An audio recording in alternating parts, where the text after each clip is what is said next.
Bienvenue sur Hémisphère Droit, le podcast consacré au design. Le secteur digital est en plein essor et il existe un certain nombre de métiers encore peu connus du grand public.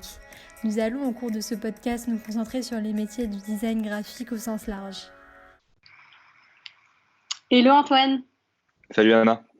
je suis ravie de te recevoir sur le podcast d'Hémisphère Droit. Est-ce que tu peux te présenter? Ouais, bien sûr. Donc moi, c'est Antoine, j'ai 26 ans. Je suis diplômé de l'École nationale d'ingénieurs de Tarbes à côté de Toulouse. Et du coup, à la fin de ces 5 ans d'études, je suis parti vraiment dans tout cet univers du produit et de la tech, qui était un milieu qui me plaisait beaucoup et que j'avais eu l'occasion de découvrir via pas mal de side projects en école. Donc j'ai rejoint une startup qui s'appelle Crème de la Crème, où j'ai été donc le premier designer. C'était le tout début de la boîte. On était une dizaine. La boîte a pas mal grossi et au cours des années, du coup, j'ai pu prendre le lead sur toute la partie produit et construire une équipe produit composée de designers, de product managers et du UX research. Suite du coup à cette aventure qui a duré un peu plus de 2 ans et demi, je crois, j'ai quitté la boîte avec un collègue pour monter Liway. Voilà, donc c'est un projet sur lequel on est depuis un peu plus de 6 mois. J'ai eu l'occasion de faire pas mal de freelance avant ça, notamment pour des boîtes comme Airbnb et en faisant partie du collectif Mozza. Et voilà, donc depuis 6 mois, là, exclusivement focalisé sur Liway et plutôt ravi d'avoir lancé cette aventure avec donc un ancien collègue et un ami commun. Est-ce que tu peux nous en dire plus sur Liway, notamment parce que j'ai vu que c'était une startup qui était incubée chez Station F et Ouais, qui était vachement IT. ouais, carrément. Bah, si tu veux, nous, ce qu'on crée, c'est une solution SaaS à destination de départements juridiques. Qui sont aujourd'hui en fait les derniers départements de l'entreprise qui sont pas du tout digitalisés, c'est-à-dire que les départements finance, par exemple, les départements RH aussi sont tous digitalisés, et dans les départements juridiques, on se retrouve avec des juristes, des avocats qui, eux, aujourd'hui travaillent avec des outils comme Word et encore beaucoup d'emails. Donc voilà, nous, on a une solution SaaS qui leur permet justement d'automatiser énormément de leurs tâches récurrentes et de casser un peu leurs process de négociation qui sont hyper fastidieux, car beaucoup d'échanges de mails, de documents Word dans des mails, beaucoup d'erreurs, avec une plateforme hyper intuitive qui leur permet de collaborer et de versionner leurs documents hyper simplement, euh, et de collaborer bien sûr avec leurs collaborateurs et même avec la partie co-contractante, comme leurs clients, leurs prestataires, etc. Et donc ouais, là on a rejoint Station F depuis le début de l'année, donc super content d'être là-bas. On a passé si tu veux, les 3 premiers mois à vraiment faire beaucoup de recherches. On n'est pas des juristes, aucun de nous trois n'est juriste, donc on a vraiment passé 3 mois où on a rencontré plus de 100 directions juridiques de France et même européennes, dans le but de vraiment comprendre le problème de ces gens-là. Et après, on a vraiment planché sur la partie dev, donc là qu'on a commencé depuis à peu près 3 mois. Et donc voilà, là on lance le produit, on onboard les premiers clients sur ce mois-ci. Donc, euh, donc très satisfait. Donc c'est un peu en fait le Slack des juristes. Comment tu t'y es pris? Donc tu as mené pas mal de user interviews de ce que j'ai pu entendre. Est-ce que en termes de features, tu as pu déceler des choses qui sont, on va dire, plus originales par rapport à ce cœur de métier-là que pour par exemple des gens qui sont dans le digital ou pas? Bah, comme je t'ai dit, ouais, c'était vraiment nous la première chose qu'on a voulu faire avant de se lancer dans la production de maquettes et même de développer des trucs, c'était on avait une intuition parce qu'un de mes associés, Thibaut, qui était directeur commercial de Crème de la Crème, lui, il négociait pas mal de contrats, donc on avait une intuition qu'il y avait quelque chose qui clochait dans ces processus-là, mais sans en être vraiment acteur, parce que en tant que directeur commercial, il voyait passer des contrats, mais c'était pas lui non plus qui était en charge de la partie légale dessus. Donc on a eu une intuition et voilà, on a tout de suite voulu quand même vérifier ça et mesurer un peu, comprendre quels étaient leurs process, essayer d'identifier un peu des patterns communs parce que chacun a vraiment sa manière de travailler et de faire. Et donc ouais, on s'est rendu compte qu'il y avait beaucoup d'éléments de leur quotidien qui étaient aujourd'hui automatisables, beaucoup d'éléments qui étaient hyper simplifiables comme la collaboration. Tu vois, aujourd'hui, leur permettre ne serait-ce que de pouvoir collaborer sur un contrat avec leurs clients et même en interne, et non pas avoir des versions Word qui se baladent de mail en mail, ben ça a apporté déjà énormément de valeur. Donc, ouais, c'est un peu prendre le meilleur de tout ce qui peut se faire aujourd'hui sur plein d'outils qu'on connaît et le rassembler en une seule plateforme à destination vraiment de ces départements légaux, quoi. Ok, super clair. Et si on revient un peu sur tes expériences passées, donc tu as Ouais. directement commencé dans le produit. Comment ça s'est passé au fil du temps, par exemple chez Crème de la Crème, jusqu'à ce que tu arrives à constituer une équipe et que tu prennes le lead en fait sur la partie product? Comment est-ce que tu commençais par faire en fait des tâches de design classique, c'est-à-dire de la prod, l'UX, jusqu'à monter en compétence pour manager une équipe? Comment ça s'est fait? Ouais, exactement, parce que effectivement, j'ai tout de suite après l'école, je suis tout de suite parti sur toute cette partie produit et les métiers du design, mais mon parcours scolaire a fait que c'était vraiment pas ce pourquoi j'étais prédestiné, parce que j'ai fait une école d'ingé euh, et où tu vois, j'avais fait des stages beaucoup plus classiques dans des entreprises comme Airbus et dans des métiers qui n'avaient rien à voir. Et vraiment, c'est le fait d'en avoir fait beaucoup de m'être beaucoup formé tout seul, d'avoir été vraiment passionné, d'avoir monté des side projects, d'avoir fait des concours entrepreneuriat avec pas mal de side projects que j'avais pendant mes études, pardon, qui ont fait que bah, pour mon stage de fin d'études, je me suis vraiment posé la question de qu'est-ce que je voulais faire. Et j'ai eu l'occasion justement de rejoindre Crème de la Crème à ce moment-là. Donc j'ai d'abord commencé par un stage où là, ben, effectivement, j'ai fait que de la prod, euh, où ça a été mais à la fois vraiment de la maquette pour le produit, mais aussi beaucoup enfin pas mal de production pour le marketing par exemple. Donc il y avait de l'ads, il y avait même un kakémono, tu vois, des trucs comme ça. Mais de toute façon, je pense que c'est un peu le passage obligé pour avancer dans le métier. Tu es obligé de mettre un peu les mains dans le cambouis et de prendre un peu toutes les tâches ingrates pour progresser et pour te faire la main, quoi. Ouais, bien sûr. C'est fait naturellement. La suite de ça, c'était assez fluide. L'équipe a grossi, enfin l'entreprise a grossi avec on nourrissait de plus en plus d'ambition sur la partie produit, donc il a fallu aussi recruter. Et les choses se sont fait vraiment progressivement et, euh, et assez simplement, quoi. D'accord. Et donc pour rebondir sur ton rôle chez Liway, donc c'est plutôt une vision de CEO, hein, j'imagine. Vous êtes une équipe constituée de combien de personnes et comment tu gères tes tâches du quotidien? Donc aujourd'hui, on est trois, donc les trois associés. Il y a Thibaut qui est lui chargé de toute la partie business et marketing. Il y a Sébastien qui lui est vraiment en charge de la partie technique. Et moi, du coup, plus la partie produit et un peu tech, donc un peu le lien entre tout ça. Euh, et donc, on est assez complémentaires, ça c'est vraiment ce qui est cool. Ouais. Chacun a vraiment un scope assez défini, mais au final, bah, le fait que ce soit le tout début fait qu'on touche tous à tout, on fait tous du produit, on fait tous du market, on fait pas tous du dev, mais, euh, mais tu vois ce que je veux dire. Ouais, bien Et sûr. donc voilà, donc aujourd'hui on est trois, on va accélérer là sur l'année 2020, on va Ouais. recruter, donc ça va être assez excitant. Vraiment l'année 2020 va être hyper riche et hyper intéressante pour nous.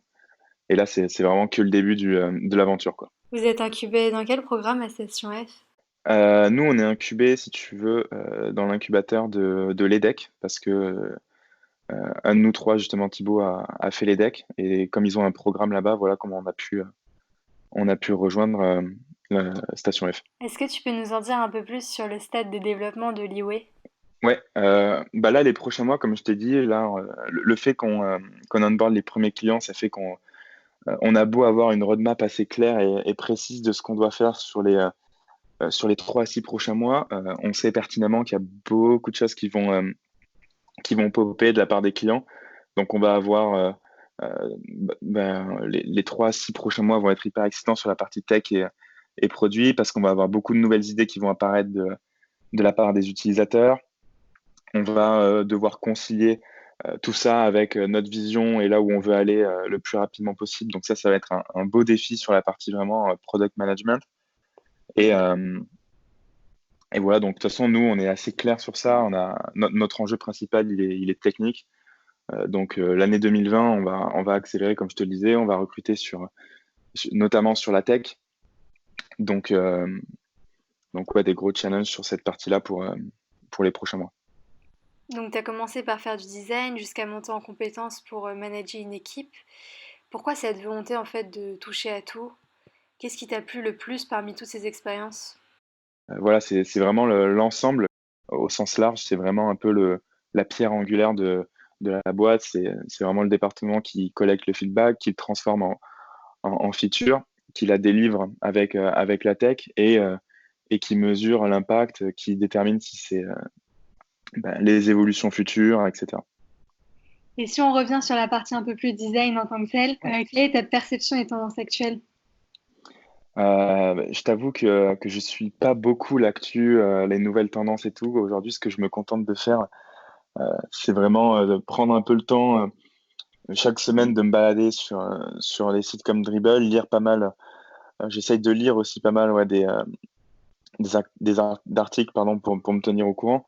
Mais j'ai pas un avis tranché sur les tendances actuelles. Ce que j'aime bien, c'est voir un peu les évolutions des outils, voir un peu cette guéguerre qui est en train de naître sur tous les outils design. Ouais. Donc, je suis tout ça de loin sans radicalement changer. Je teste un peu. Tu vois, c'était vraiment le truc un peu cool dans le freelance, c'était pouvoir tester un peu tous ces outils et se faire un avis. Mais ouais, sinon, j'ai pas d'avis tranché. Je t'avoue que je suis vraiment focalisé sur aujourd'hui ce qu'on est en train de créer chez Liway et du coup, je prends assez peu de temps pour faire beaucoup de veille et je devrais, hein. C'est pas bien hein, ce que je fais, mais j'avoue ne pas prendre suffisamment de temps pour le faire aujourd'hui. D'accord. Et en termes de product management, tu as pu tester pas mal de choses dans différents environnements. Pour tester une idée, par exemple, comment tu mets en place, est-ce que tu procèdes par exemple par le double diamant? Quelle méthode tu appliques, que ce soit voilà, chez Airbnb, chez Crème de la Crème, en freelance? Ouais, bien sûr, on passe par du double diamant, mais surtout, ce qu'on faisait, par exemple, là où j'ai pu du coup le plus longtemps vraiment baigner dans ce product management et l'appliquer avec des équipes, c'était chez Crème de la Crème. Et Ouais. on avait une strat qui était euh, assez spéciale, enfin pas, non, pas assez spéciale, mais on produisait beaucoup.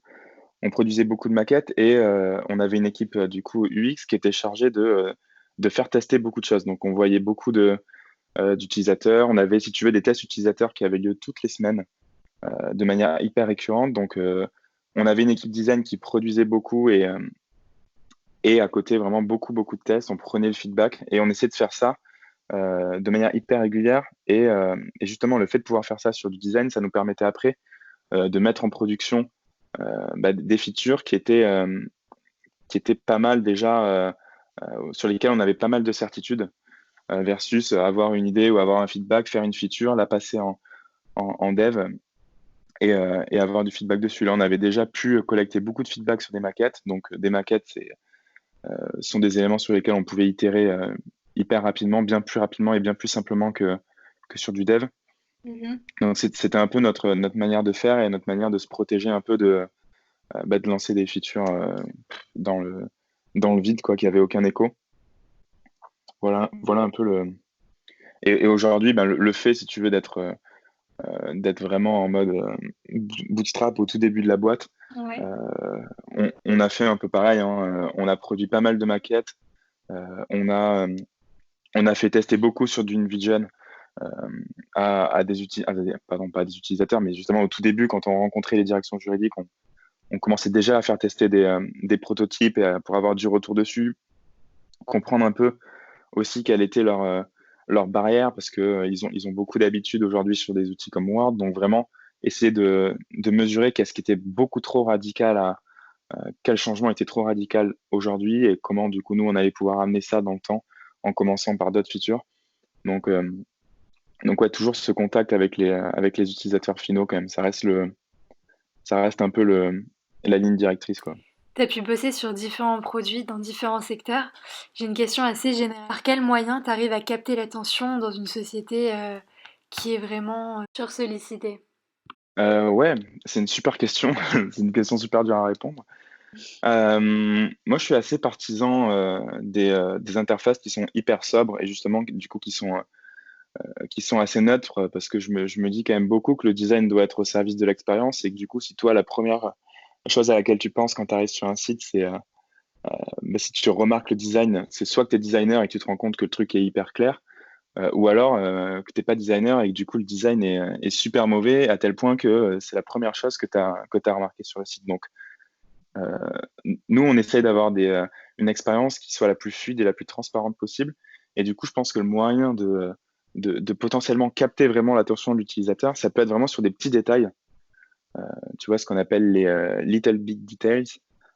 Et il y a d'ailleurs un blog sur ça, un blog Tumblr qui référence tous ces petits détails que tu peux cacher dans ton produit qui vraiment rendent l'expérience au-delà des attentes de l'utilisateur. Et moi, ce serait un peu ouais, comme ça que justement je capterai l'attention. D'ailleurs, c'est un truc qu'on avait fait sur le site de Leeway quand on l'a lancé. On avait mis un petit script qui, si tu veux, quand tu faisais un double clic, on avait remarqué que les utilisateurs faisaient beaucoup de double clics et de surlignage sur notre site. Et du coup, justement, on avait mis un petit script qui, dès que quelqu'un faisait un double clic sur le site, ça lui ouvrait une petite pop-up avec un code promo, juste 2 mois offert, en lui disant, voilà, nous aussi, on aime bien, on est adepte de faire les choses en 2 clics. Donc, si tu veux créer tes contrats en 2 clics, bah, mets ton mail et tu auras 2 mois offerts. Donc, voilà, des petits trucs comme ça. Je trouve que c'est voilà, surprendre l'utilisateur dans le bon sens et ça crée une expérience assez mémorable, je pense, assez sympa euh, sur ton produit. Un peu comme les micro-interactions finalement. Ouais, mais c'est beaucoup de micro-interactions. Tu vois, il y en a une, c'est sur Twitter, par exemple, dans la messagerie Twitter, si tu as Internet qui se coupe, tu as un bouton qui apparaît pour copier le texte que tu avais écrit pour pas que tu le perdes. Voilà, c'est plein de petits trucs auxquels il faut penser, qui arrivent dans des cas très spécifiques, mais voilà, qui quand tu tombes sur quelqu'un qui déclenche un peu le trigger, bah, tu arrives à un truc vraiment sympa. Super. Quel serait ton conseil pour quelqu'un qui souhaite débuter en design? Quelqu'un qui souhaite débuter en design, bah ouais, mais concept bateau, c'est de se lancer, c'est de pas avoir peur et c'est pas surtout se sentir. Dans notre métier, il y a quand même vraiment ce syndrome de l'imposteur qui est un fléau parce que c'est hyper dur de dire qu'est-ce qui est bien, qu'est-ce qui est pas bien. Donc c'est de se lancer, pas avoir peur de ça. Voilà, aujourd'hui, il suffit d'une connexion Internet. Je crois que Figma, c'est gratuit. Donc maintenant, tu n'as même plus besoin d'avoir un Mac pour avoir Sketch. Tu peux aller sur ton Ouais. browser et faire du design. Donc, tu as juste besoin de. Peut-être que ça marche même sans Internet. Donc, aujourd'hui, tu n'as besoin de rien. Si c'est quelque chose qui te plaît, bah, fonce, essaye. Fais plein de trucs, produis beaucoup. Regarde qu'est-ce qui se fait. Essaye de recréer les choses. Et voilà, tu vas y arriver. Il faut être persévérant et rencontrer des gens aussi. Ça, c'est super intéressant, super enrichissant. Rencontrer des gens qui ont une vision différente du métier, qui abordent les choses différemment. Voilà, ça serait un peu mon. Et puis c'est facile, hein, la communauté design elle est quand même assez accessible. Il y a pas mal d'events. C'est c'est cool, c'est un très beau métier. La création, c'est très bien. Il faut plus de gens dans la création.